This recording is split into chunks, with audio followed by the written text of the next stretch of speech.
జీవం నామలు ఈ విధంగా ప్రారంభించిన కృపను బట్టి నీ పొందాలి ప్రభా.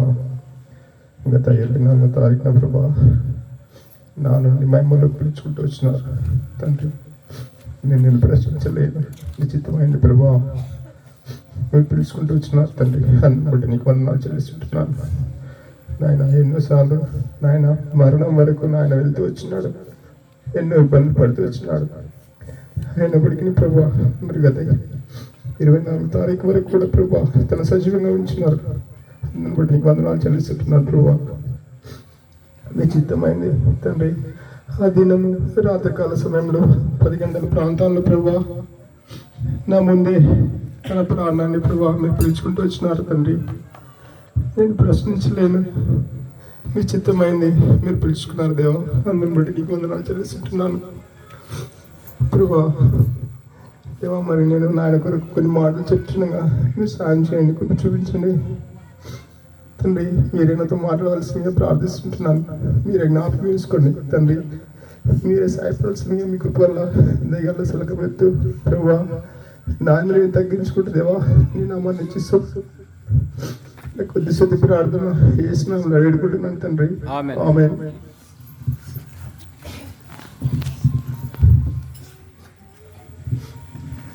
నాయన గురించి అయితే మీ అందరికి తెలుసు. నాయన ఇలాంటి వాడు, పని విషయంలో కూడా ఎంతో పని చేసేవాడు నాయన. మరి ఎంతో కష్టం చేశాడు. మరి నాయన గత 10 సంవత్సరాలు 12 సంవత్సరాలు అవుతుంది. 2012లో నాయన ఆ రోజు కూడా చేను కాడ మా బావి దగ్గర చేనులో ఉల్లిగడ్డ నరేద్దాం అని అచ్చుకోవడానికి వెళ్ళినాడు. అచ్చు పొద్దున్నాక కట్టినాడు. ఆ రోజు రాత్రి వచ్చి తిని పండుకున్నాడు. ఉదయంలో లేవడానికి వస్తలేదు నాన్నకు. ఆ రోజు అమ్మంది నాన్నకు లేవడానికి వస్తలేదురా అంది. నాకు ఎంతో భయమైంది. అప్పుడే అన్నకు ఫోన్ చేసిన, అన్న నాన్నకి ఇలా ఈ విధంగా లేవడానికి వస్తలేదు, అది కాల్ చేయి పడిపోయింది అంటారు కదా, ఆ విధంగా అయిందంట అని అన్నకు చెప్పాను. చెప్తే అన్నాడు, అరే ఇంటికి హాస్పిటల్ తీసుకురా అని చెప్పిండు. అప్పుడు నా దగ్గర కొత్త ఆటో ఉండే మా దగ్గర. అప్పుడే ఊళ్ళో ఎవరికి చెప్పలే, మా చిన్న వాళ్ళకి చెప్పలే, ఎవరికి అన్నోళ్ళకి ఎవరికి చెప్పలే. డైరెక్ట్ నాన్నని తీసుకొని హాస్పిటల్ చింతల్లో మేము ఉంటే పల్స్ హాస్పిటల్కి వెళ్ళినాం. అక్కడ నాన్నకు ట్రీట్మెంట్ అన్న చేయించినాడు. నాకైతే ఏం తెలియదు. ఆ విధంగా నాన్న జీవితం గత 12 సంవత్సరాలు గడుస్తూ వచ్చింది. చూపించుకొని వచ్చినాం. నాయన కొద్ది మరి టాబ్లెట్ల దారును దేవుని కృప వలన నాన్న మరి నడిచినాడు. నడిచినప్పుడు కూడా కట్టబట్టుకొని నడుస్తుండే, చదువుతుండే. అయినప్పటికీ కూడా చేనుకి వెళ్తూ వచ్చినాడు. నాన్న చేనుకు పోవద్దండి అంటే నీకేం తెలుసురా, నీ మస్తు చేసినావు అట్లా ఇట్లా నాకు తిట్టేవాడు. ఎంత చెప్పినా వినేవాడు కాదు. చేనుకి వెళ్ళేవాడు. ఎంతో మరి తనలో బలం అయితే ఉన్నప్పుడు కూడా చేనుకి వెళ్ళేవాడు. తను పుట్టుకుండేవాడు కాదు. ఆ విధంగా కొనసాగుతూ వచ్చింది. తర్వాత నేను ఒక ఆవును తెచ్చిన వాళ్ళు మీ అందరు తెలుసు, మా గ్రామంలో ఉన్న వారికి. నేను ఎక్కడికైనా బయటకు వెళ్తుంటే ఆవు పొద్దుయిందని ఇప్పుకొని వెళ్ళేవాడు. వద్దంటే నడవడానికి కూడా రాకుండా కానీ వెళ్ళేవాడు. నాకేమో వేరే వాళ్ళు ఫోన్ చేసి మీ నాన్న ఎందుకు పంపిస్తున్నావు ఆవును పెట్టుకొని, ఏడో కింద పడిపోతే తెలియదన్న వేరే వాళ్ళు ఫోన్ చేసి మరి చెప్పేవారు.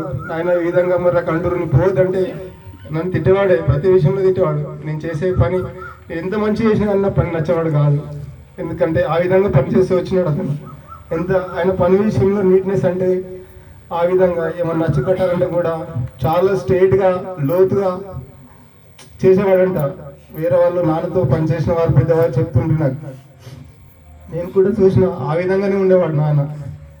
అయినప్పటికీ తనకు ఆ విధంగా అయినప్పటికీ కూడా గత 6-7 సంవత్సరాలు అట్లనే మా కొరకు చాలా కష్టపడ్డాడు నాయన.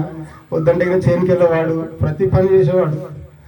ఈ గోడలలో గడ్డి ఉంటే ఈయన చేత కాకుంటే వచ్చి పీకవాడు. మేము ఎన్నోసార్లు నాయనతో కొట్లాడినా, నువ్వు ఎందుకు వ్యక్తావు ఇట్లా రోడ్డు పోతే పోయేటోళ్ళు చూస్తుంటే మాకు తిడతారు, కొడుకులు ఏం చేసేవారేమో అని అంటారు. నాయన వద్దంటే కన్నా నీకేం తెలుసు బే అట్లా ఇట్లా అని నన్ను తిట్టేవాడు. అయినప్పటికీ కూడా నేను ఏమనుకుంది అదేవిధంగా ఇప్పటి వరకు కొనసాగుతూ వచ్చినారు. చాలాసార్లు నాన్నకు ఏసే హాస్పిటల్ అక్కడ ఇక్కడ ఎంతో చూపించినట్టున్నా. 10 సంవత్సరాలు 2012 నుంచి ఇప్పటి వరకు కూడా తన హాస్పిటల్ చూపిస్తూనే వచ్చినాడు అన్న. ఈ విధంగా ఇప్పటి వరకు దేవుడు ఎంతగానో తనకు సహాయపడుతూ వచ్చినాడు. నాన్న చాలాసార్లు చనిపోయే స్థితిలోకి వెళ్ళినాడు. మాకు చూడకుండా ఇట్లా కొన్ని సందర్భాల్లో పాలు పోసైనా బయటకు వచ్చాయి. ఆ విధంగా ఉండి కూడా దేవుడు ఎంతగానో సహాయపడుతూ వచ్చినాడు. ఇప్పటివరకు ఎంతో సహాయపడుతూ వచ్చినాడు.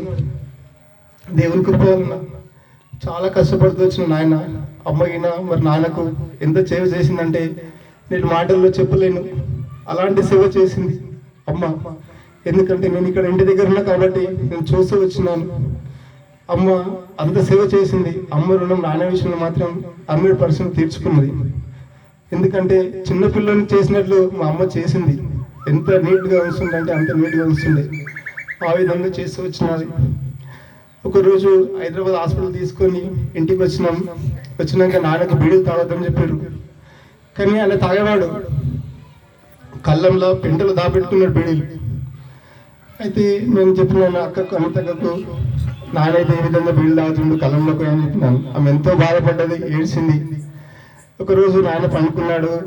మధ్యాహ్నం అన్నం తిని మెల్లగా కళ్ళంలోకి వెళ్తుంటే నేను చెప్పినాను అక్క వచ్చిండే. అక్క ఈ విధంగా చేసిండు నాయన అంటే నాయన కొద్ది ఫోన్ ఇచ్చినాము. ఒక 20 నిమిషాలు గ్యాపించినాక మేము ఇద్దరం వెళ్ళేసరికి బీడీలు తీసుకొని తాగుతా ఉన్నాడు. అప్పుడే అక్క బీడీల కట్ట తీసుకొని ఏడ్చుకుంటూ ఎడిచేసింది. నాయన ఎందుకు తాగుతున్నావు నాయన, నీ ఆరోగ్యం బాగాలేదు, ఈ విధంగా అన్నారు కదా, ఎందుకు తాగుతున్నావు అని చాలా బాధపడ్డది అక్క. ఆ రోజు ఎంత బాధపడ్డదంటే అక్క అంత బాధపడ్డది. ఆయన ఆ రోజు ఏమనుకున్నాడేమో తెలియదు, కానీ ఆ పొద్దుల నుంచి అసలు బీడీ కానీ ఏమి కానీ తాగలేదు నాన్న. తన ఆరోగ్యం బాగలేదు కాబట్టి తను ఎంతగానో మరి పత్యము ఏ తినాలో ఏ తినకూడో ఆ విధంగా చేస్తూ వచ్చినాడు. ఇప్పటి వరకు కూడా ఆ విధంగా చేస్తూ వచ్చినాడు. మరి మా కొరకు అయితే చాలా కష్టపడ్డాను ఆయన. ఎంతంటే మేము చెప్పరాని కష్టం. రాత్రులు అన్న చెప్పినట్లుగా మా దగ్గర పనిచేసి వేరే వాళ్ళ దగ్గర పని చేయడము, మా ఇల్లుకు రాయి తీయడము నేనైతే చూడలేను.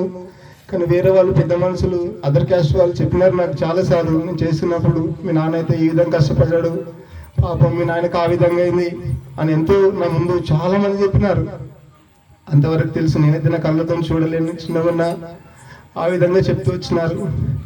నాన్న జీవితం ఆ విధంగా జీవిస్తూ వచ్చినది. మళ్ళా ఒకరోజు గత సరోజమ్మ పెద్దమ్మ చనిపోయింది కదా, ఆ రోజు నేను అక్కడికి పెద్దమ్మ చనిపోయిందని అక్కడికి వెళ్ళినప్పుడు 10 అవుతుంది టైం పొద్దున. సుమా ఫోన్ చేసిన, నాన్న ఎట్లా చేసిండు, నువ్వు 7 తొందరరా అని ఫోన్ చేసింది. వచ్చేసరికి అమ్మ సుమ ఏడుస్తా ఉన్నారు. నాన్న తలక ఇట్లా వేసిండు, పాలు పోస్తుండు. వాళ్ళిద్దరు పాలు తాగుతలేడు, ఏం తాగుతలేడు, ఎట్లనో చేస్తుండు. నాకు ఎంతో భయమైంది. ఆ రోజు చనిపోతాడు అనుకున్నాను. అన్నకు ఫోన్ చేసిన, అనితకు ఫోన్ చేసిన, బుధులు ఉండే. అప్పుడే అక్క వచ్చింది. అక్క ఏమన్నా అంటే తీసుకురారు నాయన హైదరాబాద్ తీసుకుపోయిన హాస్పిటల్ కన్నా. వద్దక్క అంటే నేను ఇక్కడ చూసిన కాబట్టి చెప్పిన, వద్దక్క నువ్వే నీ ఇష్టం ఉంటే రా, లేకుంటే లేదు, ఇప్పుడు తీసుకొచ్చుడైతే కుదరదు అని చెప్పిన. అక్క ఏమనుకుందేమో అప్పుడే వచ్చి ఆయనకు అవి మెడిసిన్ గ్లూకోజ్లు అవి పెట్టి కంటిన్యూ 5 రోజులు ఇక్కడనే ఉంది అక్క. ఇడికెళ్ళి కోయిలు రిటుపోయింది. ఇక్కడనే ఉండి ఆ విధంగా తను కష్టపడ్డది. నాయన మళ్ళీ ఎట్లున్నాడో ఆ విధంగా అయిపోయినాడు. నేను ఆశ్చర్యపోయినా, ప్రభా మరి ఏ విధంగా నాయన ఈ విధంగా చేసినావు, ఎంత గొప్ప దేవుడు ప్రభా.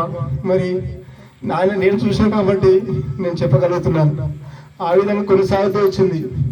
మొన్న కూడా 24 తారీఖు నాడు ఏమైంది, నేను పొద్దున 6 గంటలకి డాక్టర్ తీసుకొని చేనుకి వెళ్ళినా.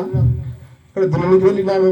వెళ్ళి 11 గంటల ప్రాంతంలో ఇంటికి వచ్చినాక నేను తిని కూర్చున్నా. అమ్మేమన్నా అంటే, అరే నాన్నకు గడ్డం పెరిగిందిరా, మరి చేస్తావా, ఎవరైనా తొలుకొస్తావా, చేసేవా అన్నది. అంటే సరే అమ్మ చేద్దామని చెప్పినాక వాళ్ళంతా సామాన్ వేసారు కిచెన్ రూమ్ లో కడగడానికి. మీరైతే సామాన్ అంతా కడగండి, కడిగినాక షేవింగ్ చేసి స్నానం చెప్తాం అని చెప్పిన 24 తారీఖు నాడు. అయితే ఆ సామాన్ అంతా కడిగారు. 12, 1:30 అవుతుంది. నాన్న స్నానం చేపిద్దామని మేము సిద్ధపడ్డాము. అమ్మ నీళ్ళు పెట్టింది. మరి సేవింగ్ చేసి బయట సేవింగ్ చేస్తే ఎండకు ఇది అయిపోతాడేమో అమ్మ, లోపలనే చేద్దామని చెప్పిన. సరే అని చెప్పింది. లోపలనే 12:30 ప్రాంతంలో మధ్యాహ్నం సేవింగ్ చేసిన ఆయనకు. సేవింగ్ చేసినాక అయిపోయింది. కూర్చు మీద కూర్చున్నాడు. సేవింగ్ చేసినాక అంతా తోడిచేసిన వెనుకలు తోడిచేసి స్నానం చేపిస్తామని అట్లనే నడవడానికి ఇబ్బంది అవుతుంది. అదే చైర్ పెట్టుకొని అమ్మ నేను రావటంటే అప్పుడు మేకలు పెట్టుకొని 10